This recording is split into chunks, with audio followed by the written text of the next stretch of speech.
This episode was pre-recorded as part of a live continuing education webinar. On-demand CEUs are still available for this presentation through All CEUs. Register at allceus.com/counselor toolbox. I'd like to welcome everybody to today's presentation, Motivation, What It Is and How to Keep It. Over the next hour, we're going to define motivation, identify the 5 principles of motivational enhancement, review the concepts of motivation, and identify the types of motivation and ways to enhance them. Now, generally, when we think about motivation, we just think about this general concept of, do I want to do it or not? But what you'll learn in this presentation is there are actual facets to motivation that we can work on enhancing in order to ensure that people are as motivated as we can possibly get them. So thinking about it, why do people change? You wake up in the morning and you drink your coffee, you eat your breakfast, you go to work, you do whatever, you come home, you go to sleep, and you repeat. What would make you want to change? And the answer to that, and we'll talk about a little bit more, is generally because you either want something you're not getting, so you're feeling a deprivation, if you will, or you're getting something that you don't want and you want to get rid of it. So there is some sort of discomfort associated with it. I had a mentor when I was in graduate school who said, change causes crisis and crisis causes change. And he may have gotten that from somebody else, but it's stuck with me for many, many years. Change causes crisis. Once you upset the apple cart and you start trying to do something new, it is going to cause a little bit of upheaval. And you can generally term that crisis. Is it going to be debilitating? No. If it's debilitating, people aren't going to keep doing it, but it is going to be uncomfortable. So we have to figure out a way to keep people motivated even when things are uncomfortable, even when the going gets tough. And crisis causes change. The other half of that, we know that when people feel some sort of a crisis, feel some sort of discomfort, they want to make it stop. So they're motivated at that point to change, which leads you into what is motivation. It's the desire to change. And there are a lot of different types of motivators that we'll look at. Can individuals' motivation to change their behavior be modified? Yes, but they have to want to do it. It has to be more uncomfortable for them to stay the same. When I work with people who are in recovery or people who are addicted to something and maybe not ready to stop using, maybe they're not ready to stop smoking, can I change their behavior? No. I can put a lot of things in their way, little obstacles. I can make it more unpleasant for them to stay the same.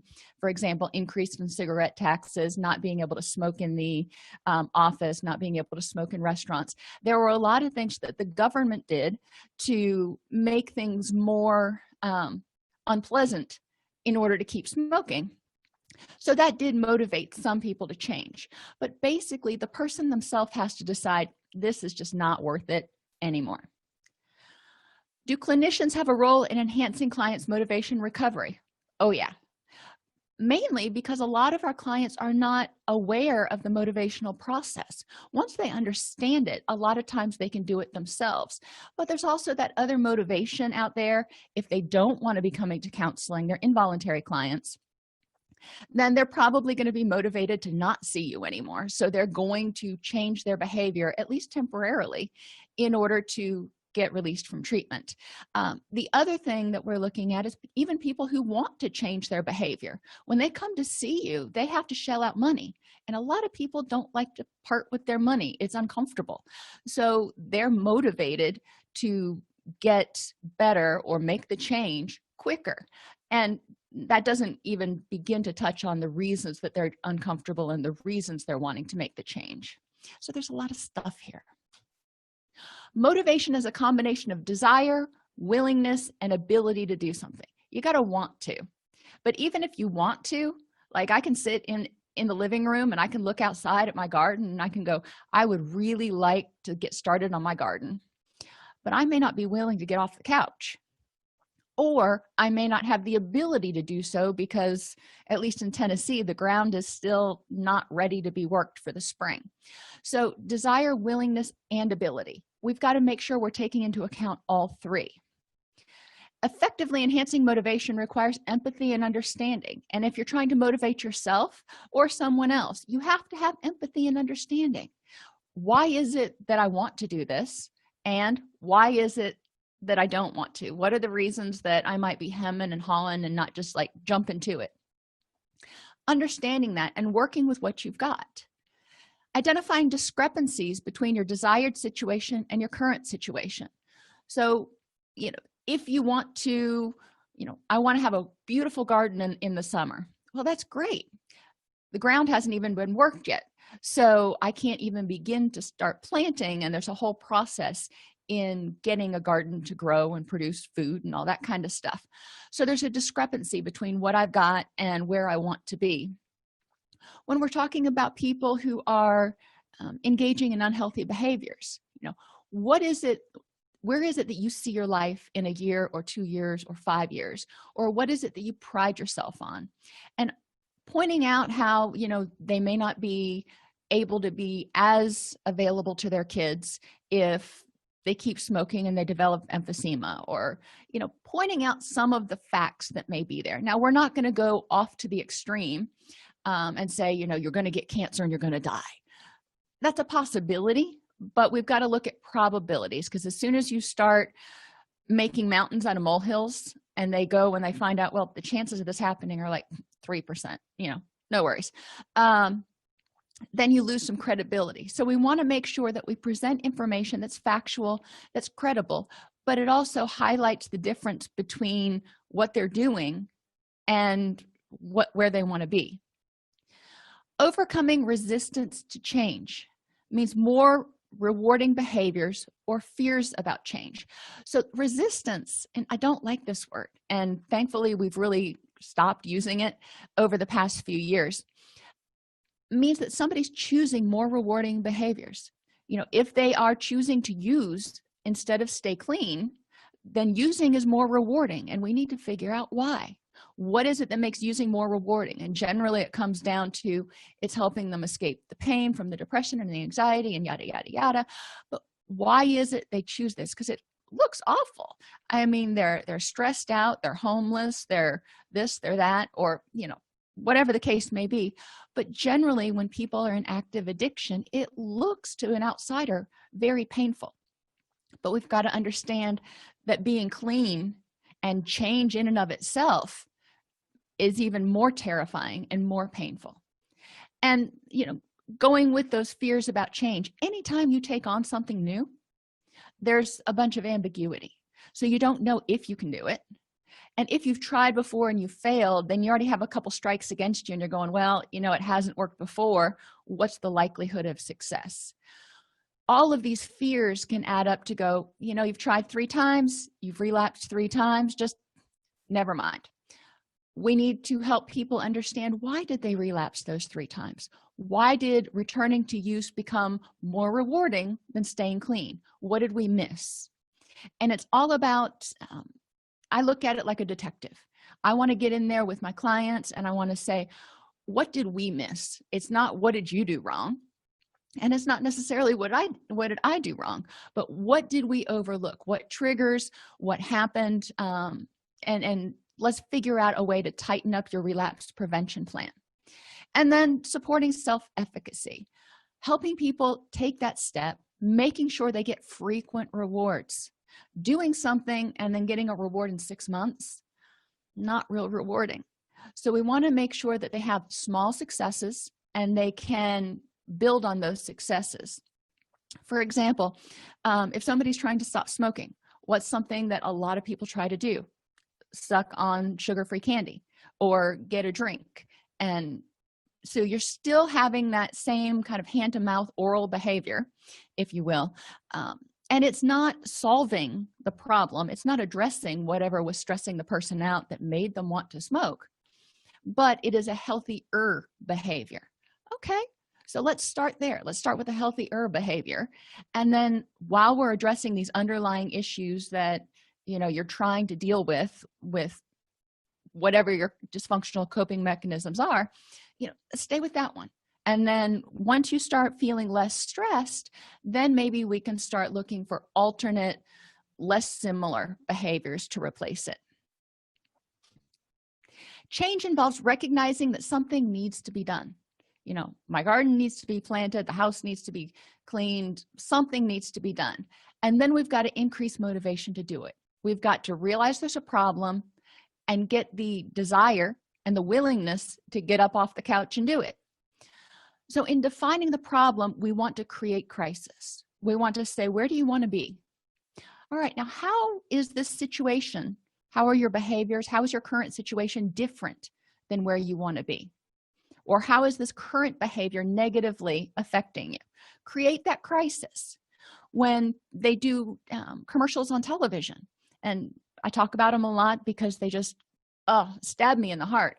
The ASPCA commercials, can't even watch them. Their whole goal in that minute and a half commercial or something, they're eternally long, is to tug at your heartstrings and create crisis. So when they get down to asking you for money, you're like, sure, you know, I want to make the puppy stop hurting. Create crisis and then identify the solution. You don't want to create crisis and go, okay, this is the problem, so over the next 12 weeks or so, we'll work on it. We want them to know what their end goal is and be motivated to start taking the first step and have a success and say, okay, you know, that first step wasn't so hard.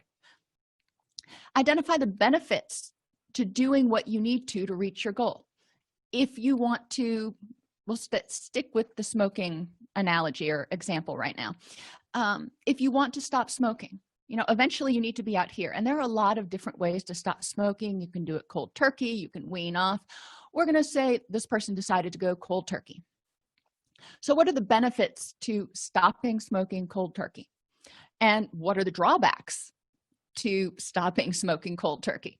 And then we've got to figure out how to enhance the benefits and minimize the drawbacks, which is why a lot of people end up talking to their physician about getting some sort of a nicotine replacement. Some people are looking at e-cigarettes. You know, there's a lot of different theories and a lot of different debate about what the right way is. And my answer is the right way is what's going to keep you motivated and going to help you keep moving forward. If you get stuck, then we need to look at, why are we stalling out? Where did the motivation go? So they know what the problem is. They know where they want to be. They know why the problem's a problem, and they're motivated. You know, they're feeling uncomfortable. They want to change. So we create a plan. But that plan has got to be individualized, and it's got to provide small, reasonable goals. Again, we want to have them receive some sort of reinforcement or reward or have a success at least once a week. That way they keep going, okay, I can do this. They need to implement the plan and then adjust the plan as needed to ensure that working toward this goal is more rewarding than staying the same. So like I said, if they hit a plateau, if they stall out, we need to look at it and say, okay, what needs to be adjusted? You seem to be losing interest or losing momentum here. Maybe something else just totally changed in their life and they're dealing with that and their stress has gone through the roof. Okay, totally understandable. We need to address that though, so you can keep with your momentum and we can address the plan as it is. Maybe we need to slow down the progress so you can get a hold of all the other stuff that's going on in your world right now and then pick it up again. A lot of times treatment needs to be somewhat episodic because people need to solidify their gains, if you will. Motivation is often doing something to get a reward. We do it because we want to achieve a goal, we want to feel better, we want something. So what do we know about motivation? And this can be found in tip 35 on the SAMHSA website, so you can go and you can read in depth about it, but we're going to hit the highlights here. It's a key to change. If you're not motivated, you're not going to change. It's multidimensional. This is the part we're really going to spend a lot of time on.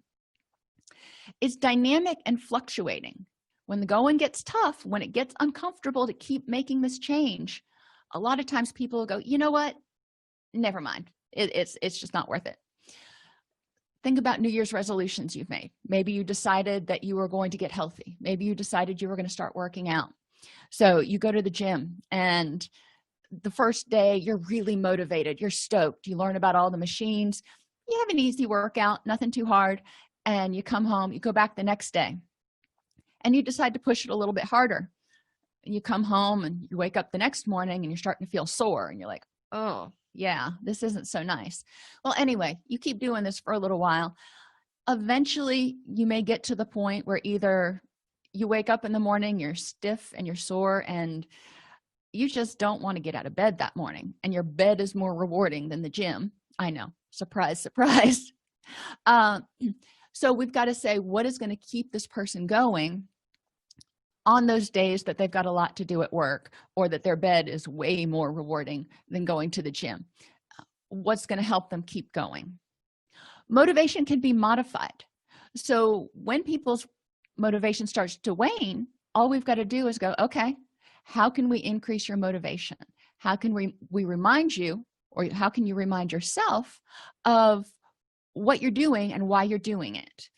And then again, really look and adjust the plan as necessary. If the person is going to the gym and getting sore, maybe they need to back off and not increase so quickly.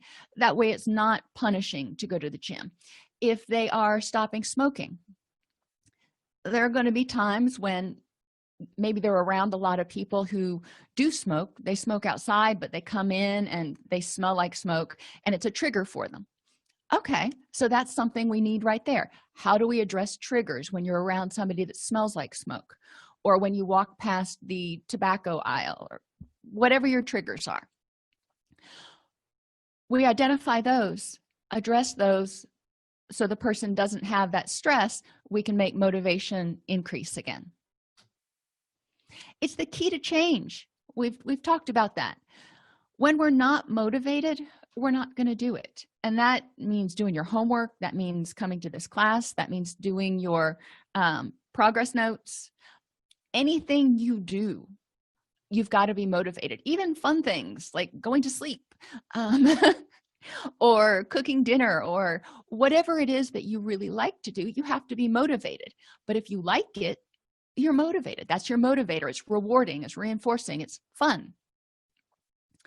Resistance is often a lack of a motivation for the new behavior, or more motivation for the old behavior. So we've got to say, what is more rewarding, about the person who wants to stop smoking? What does smoking do for you? What were the benefits to it? And how can we achieve those benefits without smoking? How can we help you figure out how to deal with stress? How can we help you figure out how to break those habits? Because sometimes you smoke just out of habit. You wake up. My mother was a chain smoker the entire time I was growing up. She would wake up in the morning, and before she even had her first cup of coffee, she was smoking her first cigarette. Whether she was that stressed that early in the morning, I don't know, but I think a lot of times it was just more habit. Wake up, turn off the alarm, light up. We need to help people figure out how to address those.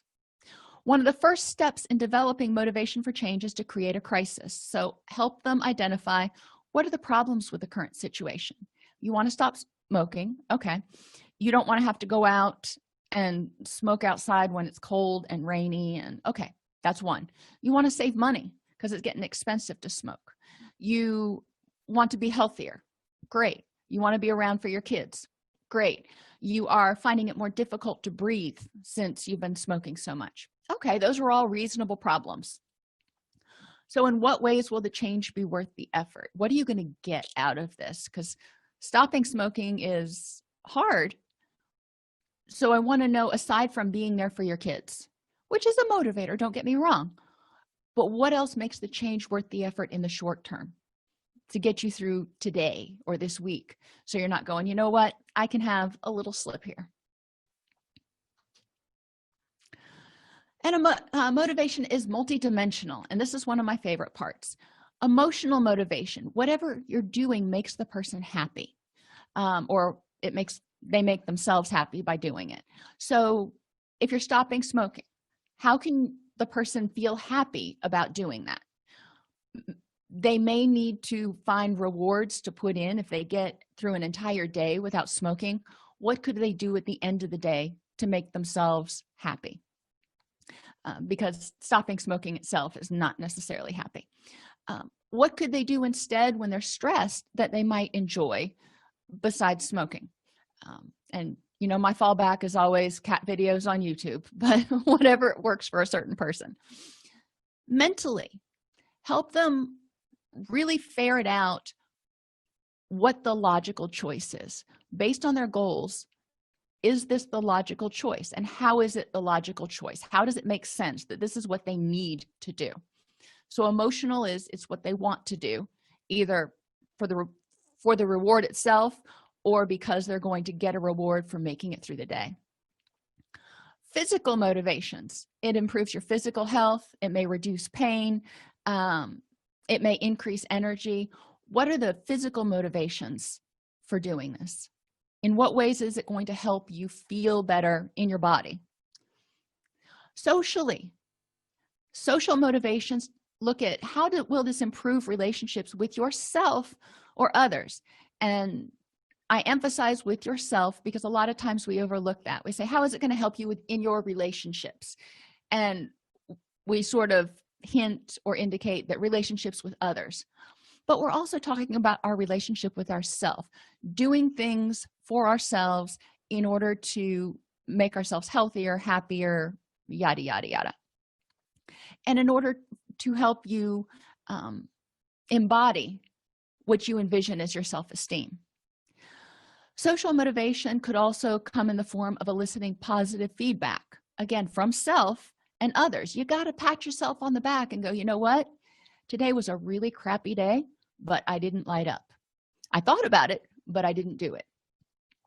Have other people around you that are willing to provide positive feedback when you have a good day or a good week or achieve a goal. Get a buddy. One of the best ways to maintain motivation is if you're both doing it together. So maybe the two of you are stopping smoking together, so you can give each other positive feedback, support, and reinforcement. And then environmental motivation, anything that makes the environment more comfortable. If you stop smoking, what will be better about your environment? Back to my mother, it was the time when everybody smoked, but there was always nicotine on the walls and nicotine in the drapes, and there was always kind of a nicotine smell. And when she quit smoking, that all went away, so you didn't have to wash the walls as much and wash the drapes as much. So that helps in the environment. What else might stopping smoking change about the environment? Well, hey, you don't have to get up from the meal or leave work 4 times during the day to go out and smoke. You can go out to lunch with your friends instead of having to grab lunch so you can eat in your car and smoke. There are a lot of different motivators. This is a good activity to do in group if you've got 12 people that all have a similar goal. Put each type of motivation on a flip chart page, tape it around the room, break them into groups, and have them identify what they see as the emotional motivations: mental, physical, social, environmental. You see what I mean? And then you'll have a whole list, and people can go through each one and go, yeah, I hadn't even thought about that benefit.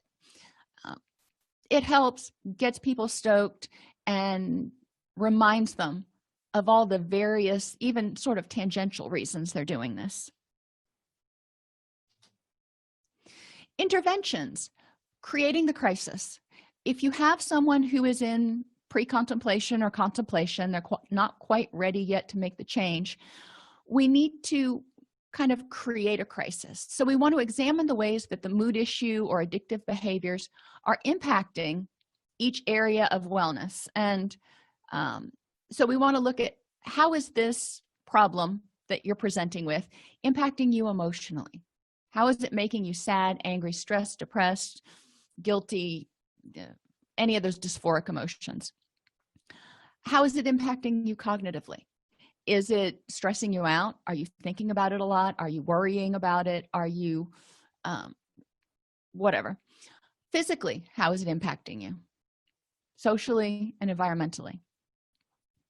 We want to recognize that each negative impact is likely the result of energy shortages.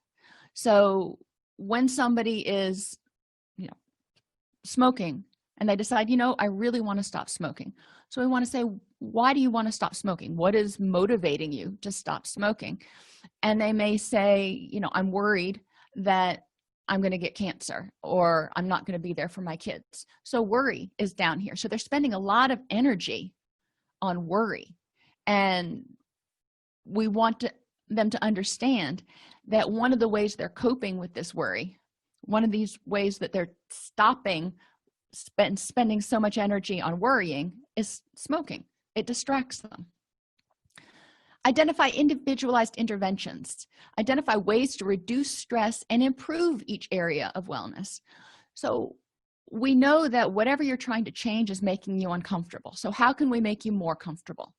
Reduce stress, make you more uncomfortable, whatever, more comfortable, however you want to put it.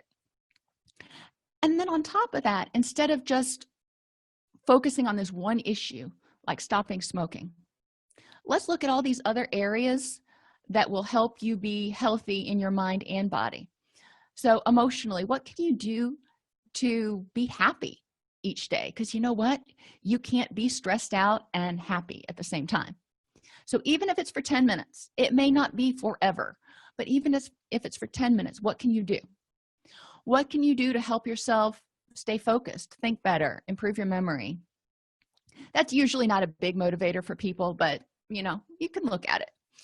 Physically, what can you do to improve your health? And I'm going to go back to looking at those vulnerabilities: sleep, nutrition, and pain. What can you do to give your body the tools it needs to recover, rebalance, and support you in this change? And socially, how can you improve your relationships right now?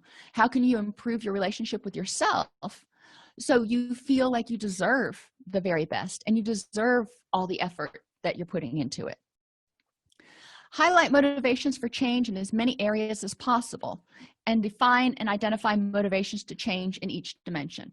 That's kind of what we talked about on the last slide, with emotional, mental, physical, social, and environmental motivations. Sorry, I'm losing my voice. Motivation is dynamic and fluctuating. When the going gets tough, motivation gets going. I have had many clients over the years come into treatment. They get out of detox, they come into residential, they are motivated. I mean, the detox process was not pleasant, so they've been pretty uncomfortable. They're ready to change. They are in an environment where it's really pretty comfortable. You know, they've got a roof over their head, they've got food. There are some, you know, they may be packed in like sardines depending on what facility that you're at. But they start going to group and they start feeling not so bad. You know, they're getting further and further away from that detox period. So they're not physically feeling as bad. They're making friends. There's not a whole lot of stress going on. So they forget about all the stuff that's out there, not in the treatment center. And then you hit a hot button. It starts getting uncomfortable. You start hitting some of their issues and they're like, you know what? I feel pretty good. I think I've got this licked. I'm out of here. And they discharge AMA. And that's when it's really important for a clinician to be able to step up and say, let's talk. Give me, you know, sometimes I would say, can you give me an hour? Can you stay for at least another hour? And let's talk about what's going on. And then if you decide you're ready after that, you know, I can help you with your discharge paperwork. If you think you can get until the next day, think it over, because you're not going to be able to get back in right away. Before you went into detox and when you were in detox, what were your motivations for recovery? Yeah, you're feeling a little bit better now, and that's good because that means you're making progress. But what is the likelihood that you're going to be able to maintain this when you go back out there and start dealing with all the stuff? So it's up to us to really create that crisis again, which kind of seems mean when they were feeling pretty good. But if you know or you suspect that the reason they want to leave is because it started getting more uncomfortable, and they say, you know, dealing with my past trauma is worse than anything I had to deal with on the street, then it's time to talk, and maybe time to put the brakes on some of the interventions that you're doing in treatment, because maybe you're going a little bit too fast for them at that point. Motivation is also a combination of commitment your willingness to do something. And these are the three aspects of hardiness. If you want to look back into the 1970s, I believe, is when the concept of hardiness came about. Commitment, control, and challenge. You have to be committed to making the change and ready to stay the course even when it gets uncomfortable. Control. You have to believe that you actually can affect change in your own life. You have to have some self-efficacy, because if you don't believe that you'll be able to do it, then why try? If you've gone through treatment before and you've relapsed 2, 3, 4 times, or even just once, then the next time you go through, you may be questioning your self-efficacy. So as clinicians, it's up to us to highlight what they did do. And when they were working their recovery program, whether it's for addiction or depression or mood disorders, when they were working their recovery program, how were things going? What triggered the relapse? Was there a major change? Was there a major crisis? Or did they just quit working their program and fall back into old behaviors?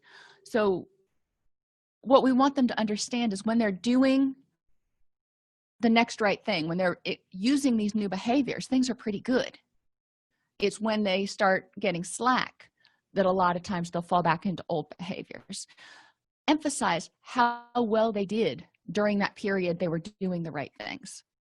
You were clean for 3 months. It's the longest you've been clean in 5 years. So that's really awesome. Let's build on that. And we need to make sure there's a little bit of a challenge. If they think that there's nothing to recovery, then there's not going to be a whole lot of investment in it. We want to challenge them to figure out how they can make it last for themselves. Reasons motivation wanes: no effective plan. You want to stop smoking.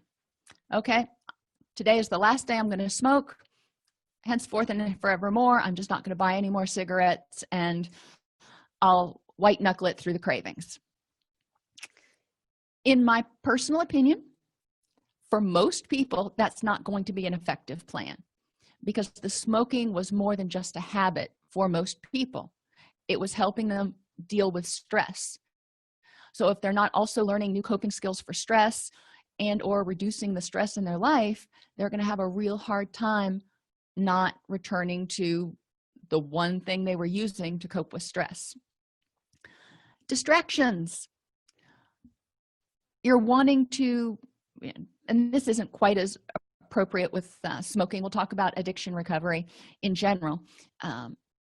In addiction recovery, you need to go to meetings, or you need to go to support groups, or you need to go to church. There are a lot of different places you can receive support and work your program. There's a lot of different ways to work a program. But if you start getting too busy at work and getting distracted by things on TV and getting distracted because the car broke down, if there's always an excuse and you're not engaging in your recovery plan, then motivation's going to wane, and you're likely not going to keep doing those new behaviors that may not have kind of solidified yet as just part of what you do. Drawbacks. If we don't take into consideration the benefits of the old behavior, what did it do for the person, and how can we help them meet that need? And the drawbacks of the new behavior. What are the potential reasons you might not want to do this? When I talk with people who are trying to live a healthier lifestyle, and part of that being nutrition, and they're like, I can do a lot of it, but I just can't eat rabbit food all the time. I'm like, you can eat a healthy diet without confining yourself exclusively to rabbit food. So we want to make sure that whatever you're putting out there for this new behavior is something that they're willing and able to continue for the duration, not just for 3 weeks or 3 months. Negative motivation. In behavior modification, one of the principles we have is you always want to add 3 behaviors for any behavior you eliminate. And why is that? Well, think about if you have, we'll say, a dog, and the dog barks, and you scold it, you punish it. The dog eventually learns not to bark, and he starts making noise running around the house because he wants to play. And Everything he does that makes noise to indicate that there's either a problem or he needs to go out, you scold because it's disruptive. Well, then he pees on the floor. And you look at him and you're like, Fido, why did you pee on the floor? Why didn't you tell me you needed to go outside? And the dog's just sitting there looking at you going, I couldn't bark. I couldn't run around. I couldn't bring you my leash. Everything I tried to do, I got punished for, and I had no other behaviors to do.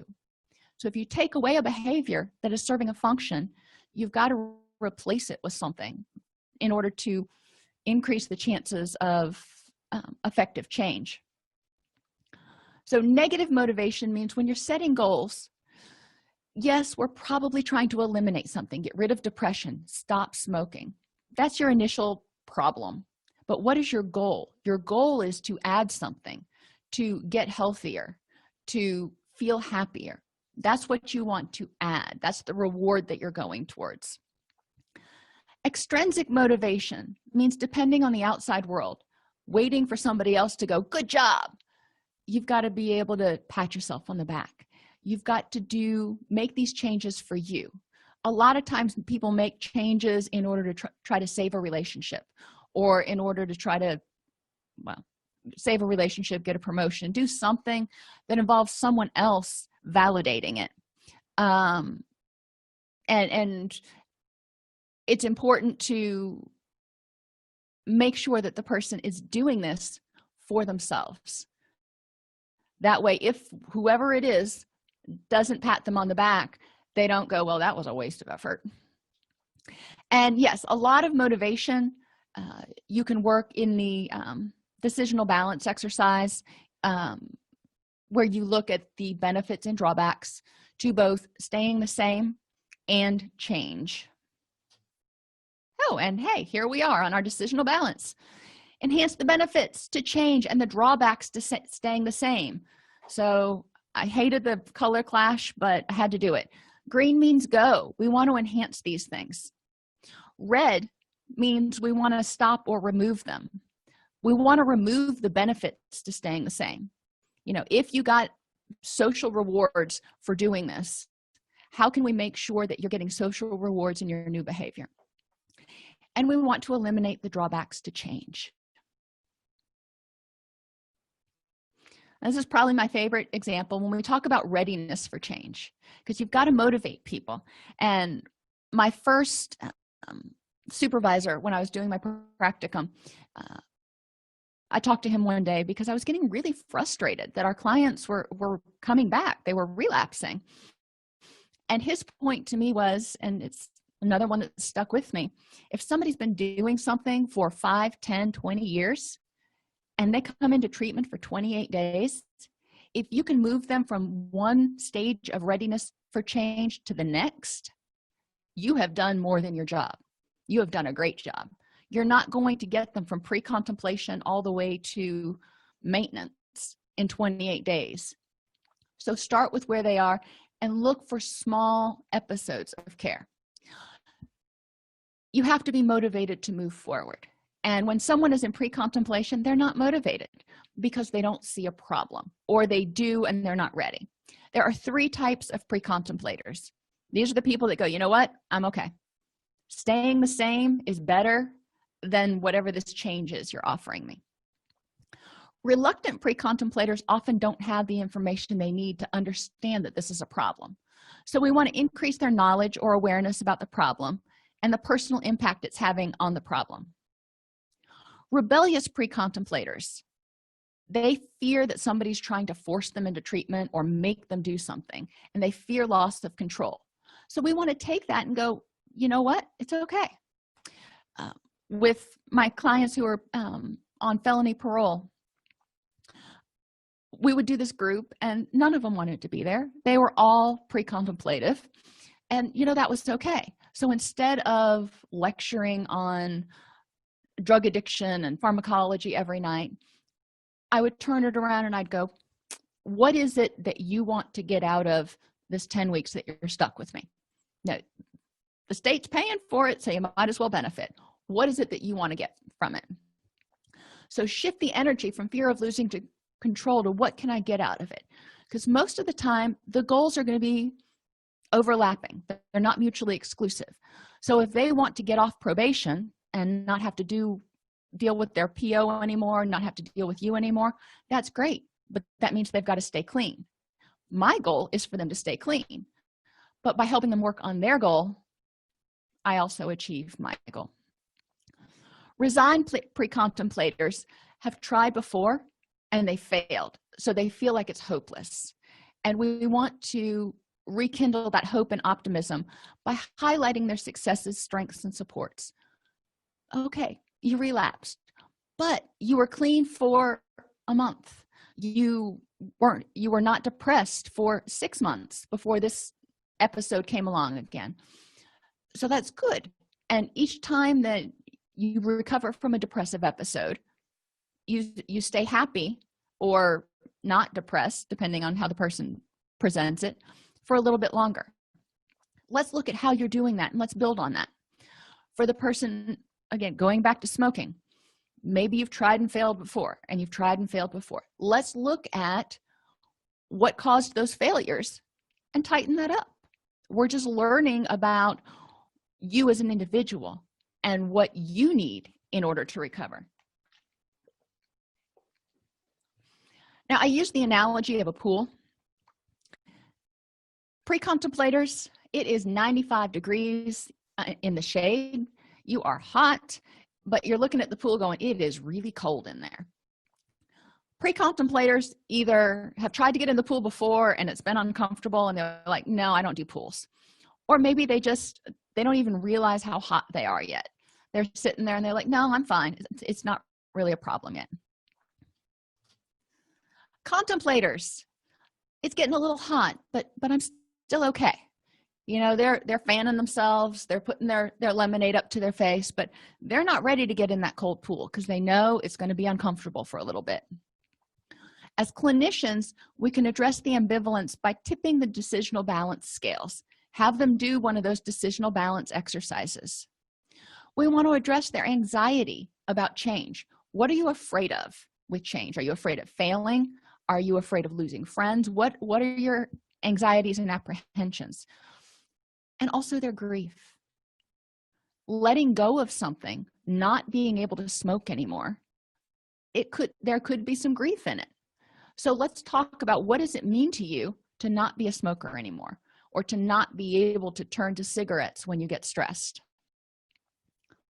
Help them visualize change. Help them see what it's going to be like when they start reaching their goal, when they start changing. So you can do this through either just talking about it, through what's the word I'm looking for, collages. There are a lot of different ways to help them visualize change. If they've had clean times in the past, or happy times, or not asymptomatic times, what did life look like? How was it awesome? Help them remember that. That's where they want to be. So they're getting that and they're like, okay, yeah, I'd really like to be back there again. So they move into preparation. They realize they've got to do something. It's getting too hot and they've got to do something. So they stick their toe in. They start trying to think about change, what they might do, what they might need to do differently. They're not into making action yet. They're still in the thinking stage. In terms of the pool, they're sticking their toe in to see how it feels, and then they're going to make a decision. If it's too uncomfortable on their toe, then they may not be ready yet. Increase self-efficacy by increasing that commitment, control, and challenge. What is one thing that you can control that you want to change? Let's start working on that. It may not have anything to do with this other problem over here. Let's start working on that. Generally, we find that positive changes in any one area have reciprocal positive changes on whatever other issue is over here. Encourage the person to begin learning about the issues. If it's depression, learn about what causes it and what interventions are out there. Addiction, smoking, whatever their issue is, point them in the right directions so they're not just drowning in a sea of Google. Identify motivations in each area and create small successes for components of the goal. If somebody's dealing with depression, maybe they are not sleeping well, they're not eating well, and they're having difficulty concentrating, and they have no energy. Okay, that's 4 different components of that goal to be happy or to not be depressed. Well, we want to address all 4 of those. So where do you want to start? You want to start with sleep, nutrition, energy, foggy headedness, and then create the goal from there. Clarify goals and strategies by identifying and addressing barriers to change. What has tripped you up in the past? What might trip you up in the future? Or is there something coming up that you know is going to cause you a problem? I'm based just out of Nashville, and some of the clients that I work with are musicians, and they tour. And so I'll have clients come in and they're like, well, I've got 7 weeks and then I'm going to be overseas for the next 3 months. Okay, you're ready to change. I want to keep your momentum going. So let's see what we can do in the time that you're here. Now, what are we going to do when you're overseas? How are we going to handle that barrier to change? And there are ways. There's Skype, there's email, there's a variety of different things they can get. If they're working on addiction, there are online meetings that they can go to. There are a variety of things, but you need to plan them out. Highlight strengths and past successful strategies. Garner social support. Get a cheering section going. Get a battle buddy. Get ready and make sure that you've got some support for it. Maybe not necessarily, even if you don't have somebody making that same change, maybe people who are willing to help you so you have more energy to focus on making this change instead of doing laundry and dishes and carpool and whatever else. And envision change. If you've never been there, or you don't know what it's going to look like, or somebody's sort of ambivalent here, find motivating stories about others who have changed, who has struggled with depression and succeeded to come out the other end and be happy. It doesn't mean you're not going to have another depressive episode, but it means you can cope with it.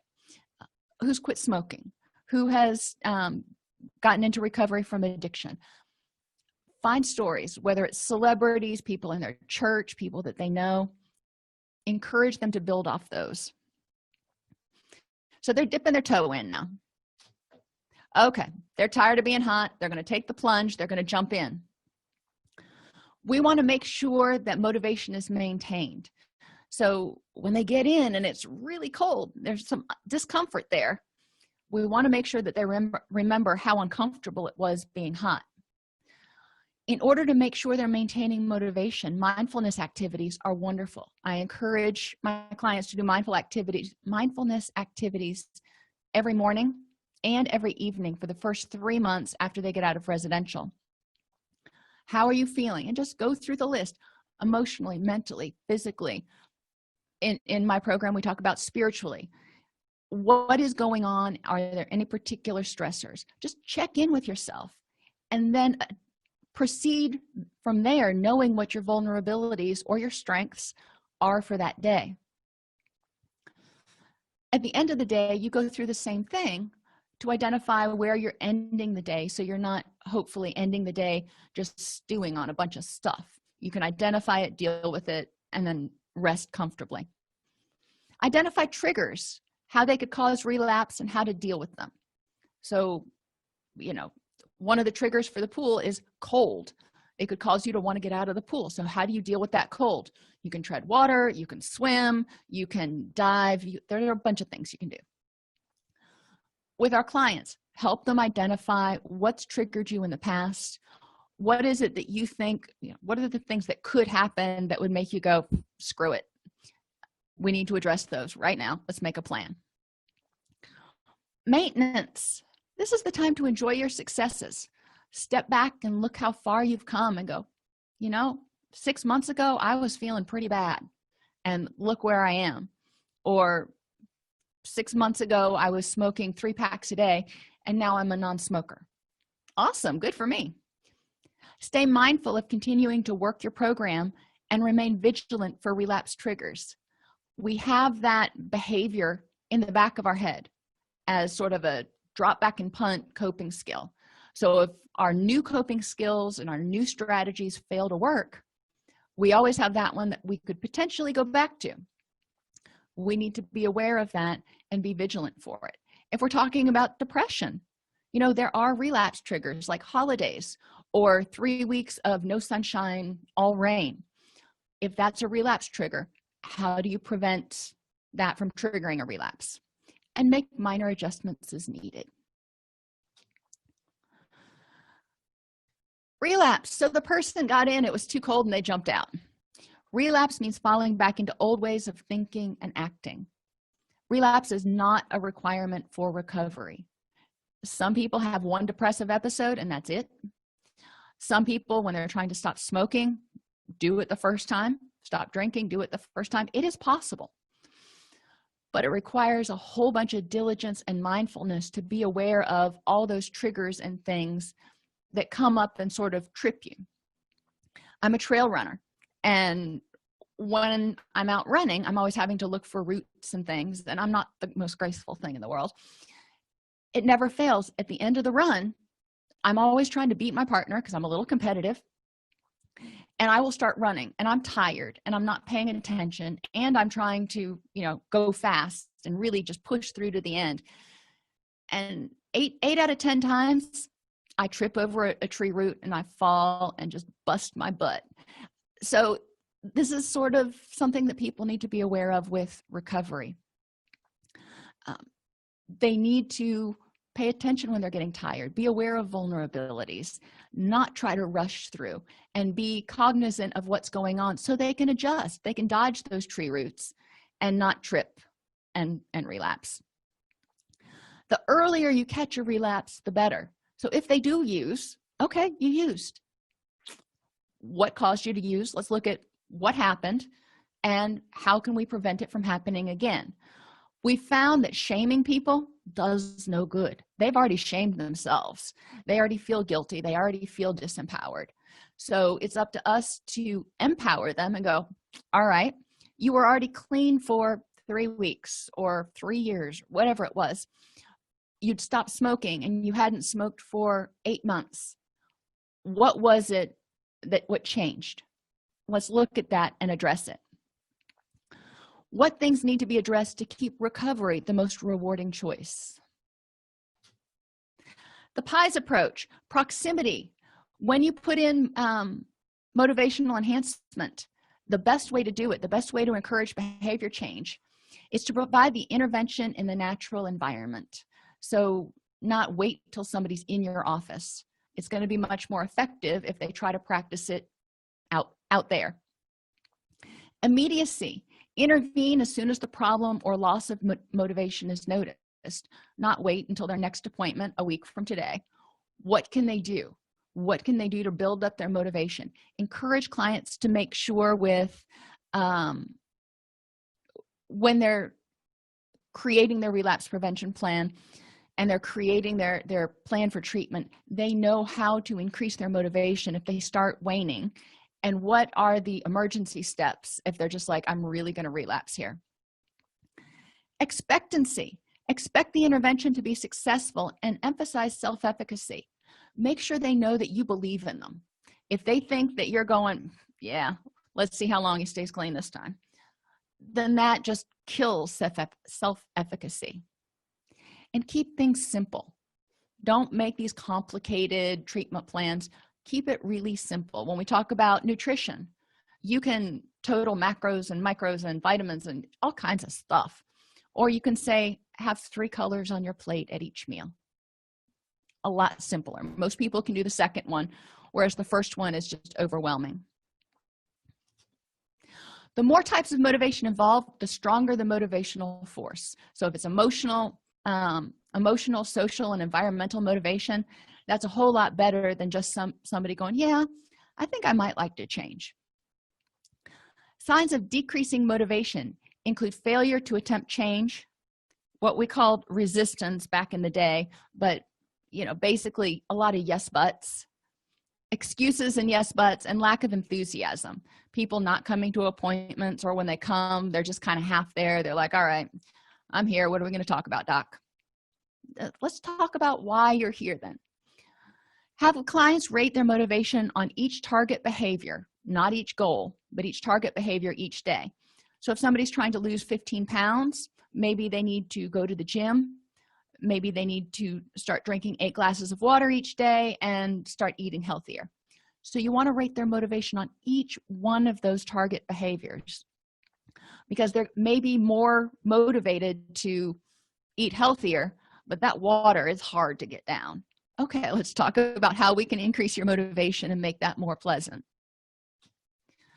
Motivation is behavior specific, so you want to make sure that you're addressing all of the behaviors that need to change, but you're also looking at the motivation for each one of those behaviors. Emotional motivation are things that make things happy. So we want to increase things that make the person happy. And we want to help them see how the old behavior adds distress. We want to decrease the ways the old behavior makes a person happy, like smoking helps them calm down. Okay, well, what else can you do instead? And we want to decrease the ways the new behavior adds distress. This particular emotional motivation is more powerful with people who have more of a feeling temperament. Mental motivation, things that people see as logical. So if you've got somebody who tends to be more logic oriented, this will help increase their motivation. So again, looking at that decisional balance activity, you want to increase the green and decrease the red. Social motivation increases the person's self-esteem and self-acceptance, as well as social approval and acceptance from those people that are important to them. So we want to identify all of the reasons that this new behavior will increase their self-acceptance and self-approval. Environmental motivation identifies the new way the behavior will allow the person to improve their environment. Maybe they'll be around people who are kindred spirits. Maybe they will get to go on vacation. It'll allow them to, do that, or move to a different house, change their environment. Or maybe it'll allow them to get things that they want. It's, a perfectly individual choice. So we want to help them identify environmental motivators. Motivation is essential to behavior change. It involves choosing the behavior that provides the greatest rewards for the effort. Increasing motivation means enhancing rewards and reducing punishment. So we got to enhance the rewards, not just reduce the pain. Motivation is behavior, not goal specific. There are 5 phases of readiness or steps to change, which clients will bounce between: pre-contemplation, contemplation, preparation, action, and maintenance. So making sure they're aware of where they are in the stages of change. Waning motivation is one of the most overlooked components to relapse. Too often, as clinicians, we don't pay attention to waning motivation, and then all of a sudden, a client relapses from out of the blue. And you and I both know that stuff generally doesn't happen from out of the blue. So let's look at, when did their motivation start to wane to do the things they needed to do to stay happy and healthy? But remember that relapse is not necessarily a component of recovery. And I got in a minute and a half under the wire. So there are a couple questions that came up. If you're working with a family for family therapy with a parent and child, the child is in the action stage and the parent is in reluctant pre-contemplation stage, how do you proceed? Well, the first thing I would say is, looking at who's the identified patient in that particular case. And what is it that what goal does the family hope to achieve? If the child's in action, I want to support that motivation for change. So anything that I can give the child to do to start feeling happier and, whatever, solving this problem is going to be good. So maybe, thinking of addicted families that I've worked with, the child really wants this addiction problem to go away that's in the household. And the parent is the one who is the identified patient and addicted. they're not quite ready to change yet. So how do we help the child? Well, the child can't change the parent, and that's the first thing that I would stay with that in this particular scenario. But help them look at what is it that they expect to get out of the addiction going away from the family, and how can I help you achieve that now? And then work with the parent, the addicted parent, the identified patient, whatever we want to call them, on increasing motivation. If they're reluctant, helping them identify ways that they might help Junior, because they're probably there to help Junior. And so if stopping using is one of those, then that may come up eventually. But this will help give them some control back. What are some of your goals? What are some of the things that you want to see happen?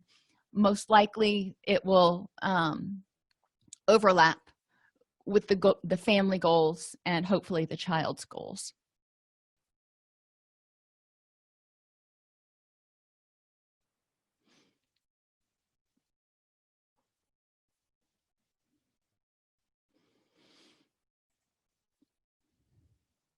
Okay, everybody, thank you very much for being here today.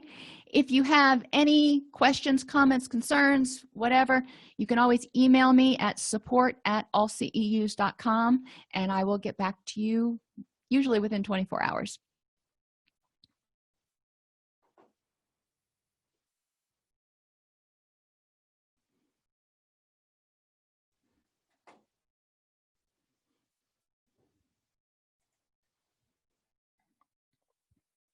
If you enjoy this podcast, please like and subscribe either in your podcast player or on YouTube. You can attend and participate in our live webinars with Dr. Snipes by subscribing at allceus.com/counselor toolbox. This episode has been brought to you in part by allceus.com, providing 24/7 multimedia continuing education and pre-certification training to counselors, therapists, and nurses since 2006. Use coupon code Counselor Toolbox to get a 20% discount off your order this month.